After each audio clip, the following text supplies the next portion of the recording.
मौसम से जुड़ी जानकारी और लाइव मौसम खबरों के लिए हमारे YouTube चैनल को सब्सक्राइब करें और बेल आइकॉन दबाकर हर अपडेट पर रखें नजर।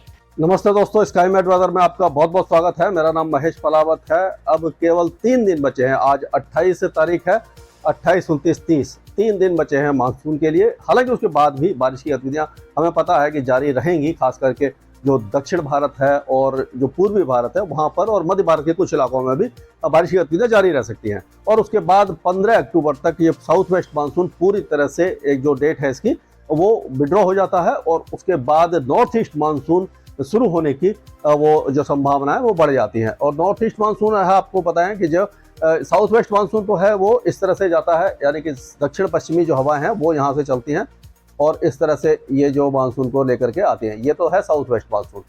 और ये मानसून का जो विड्रॉ होता है, आपको पता है कि यहाँ पे एंटी साइक्लोन बन जाता है और जो हवा है वो इस तरह से, ये जो दक्षिण पश्चिमी हवाएं जो चलती हैं ये मानसून को हटाती हैं, मॉइस्चर कम करती हैं और जो मानसून है वो धीरे धीरे हटना शुरू हो जाता है।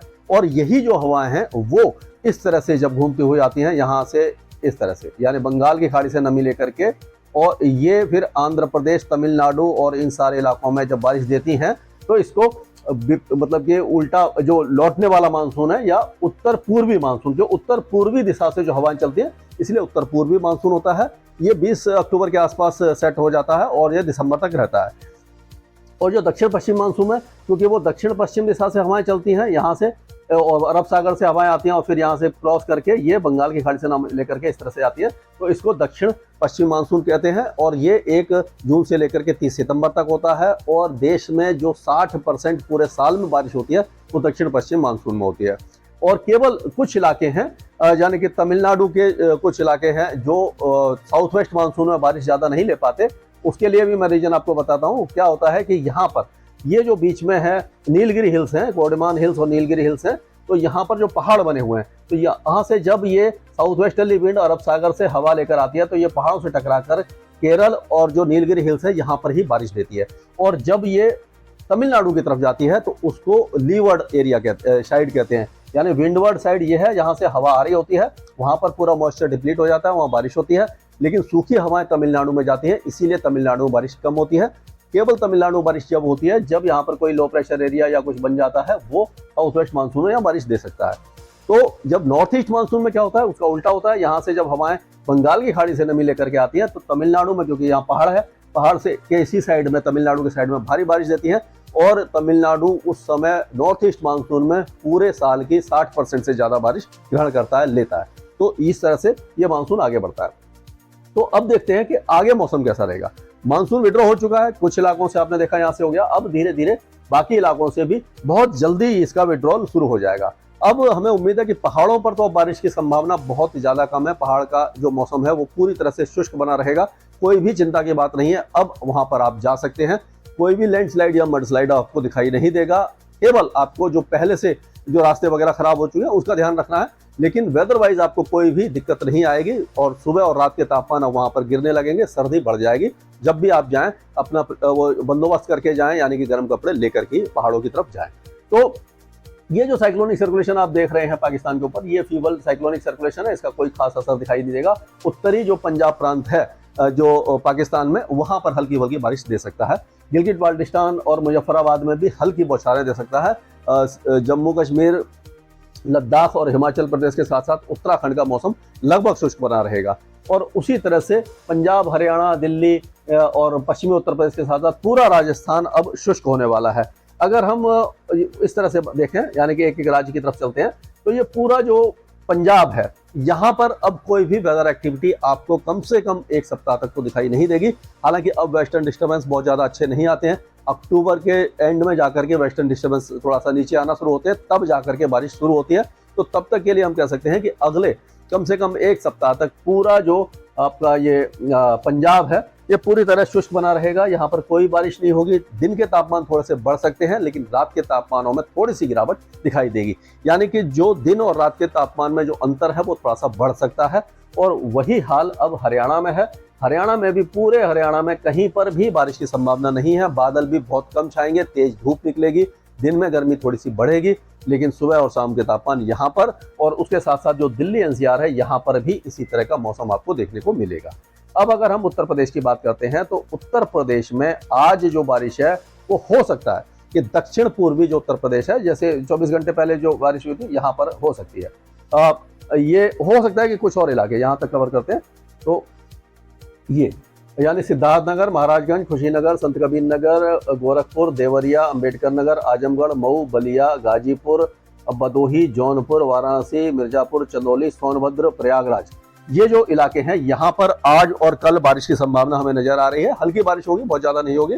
और 30 और 1 तारीख तक जो बारिश की गतिविधियां हैं वो और आगे फैजाबाद, गोंडा, बहराइच, सीतापुर, लखीमपुर खीरी, हरदोई, लखनऊ, उन्नाव, रायबरेली, फतेहपुर और चित्रकूट और बांदा यहाँ तक आ सकती है। तो ये जो बारिश की गतिविधियां हैं पहले धीरे धीरे आगे बढ़ेगी और ये 1 या 2 तारीख तक की जो बारिश है वो यहाँ पे आपके आ जाएगी। ये जो इलाके हैं यहाँ पर लाइट रेन ही रहेगी, बहुत हल्की खंड वर्षा रहेगी।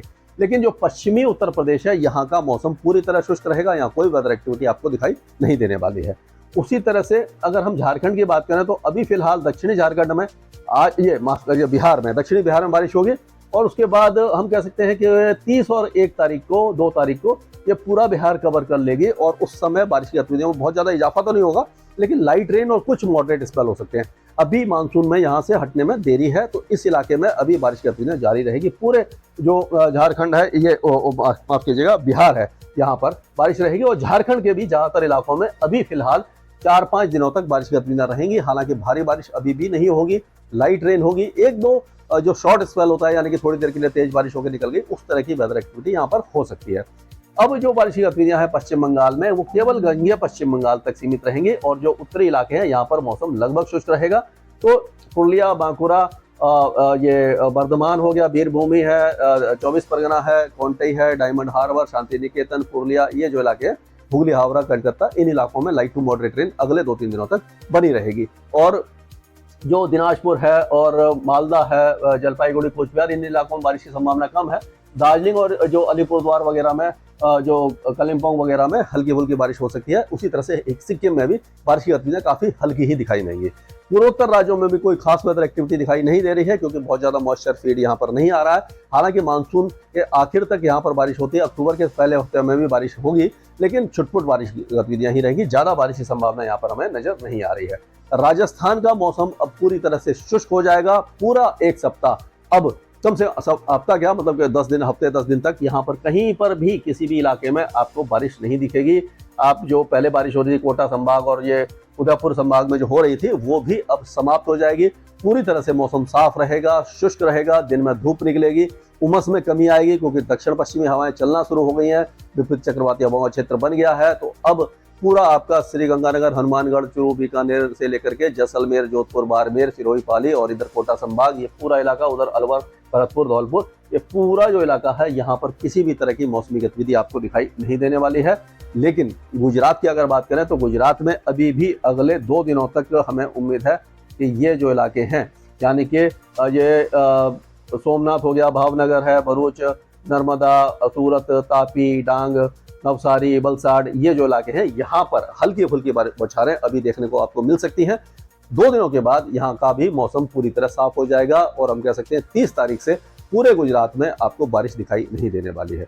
तो अब चलते हैं हम मध्य प्रदेश की तरफ। तो मध्य प्रदेश में भी जो बारिश है वो अगर हम देखें तो अभी फिलहाल आज तो इन इलाकों में रह सकती है शहडोल, जबलपुर, कटनी, उमरिया, डिंडोरी, मांडला, बालाघाट, सिवनी, और उसके बाद बारिश की गतिविधियां थोड़ी सी आगे बढ़ सकती हैं और ये हो सकता है कि पन्ना, सतना, रीवा, कटनी, सिद्धि, सिंगरौली, इन इलाकों को भी कवर कर जाए। लेकिन जो ग्वालियर संभाग है, कोटा संभाग है, इंदौर, भोपाल, विदिशा, रायसेन, होशंगाबाद, सीहोर, हरदा, खरगोन, खांडवा, बड़वानी, अलीराजपुर, ये सारे जो इलाके हैं पूरी तरह शुष्क रहने वाले हैं। यहाँ पर कोई भी मौसमी गतिविधि अब आपको अगले 1 सप्ताह तक दिखाई नहीं देने वाली है। तो ये हुआ। अब छत्तीसगढ़ की अगर बात करते हैं तो छत्तीसगढ़ में हल्की फुल्की बारिश की गतिविधियां अगले कम से कम 4-5 दिनों तक जारी रहने वाली हैं क्योंकि जो ट्रफ रेखा है वो छत्तीसगढ़ से होती हुई नीचे की तरफ जा रही है।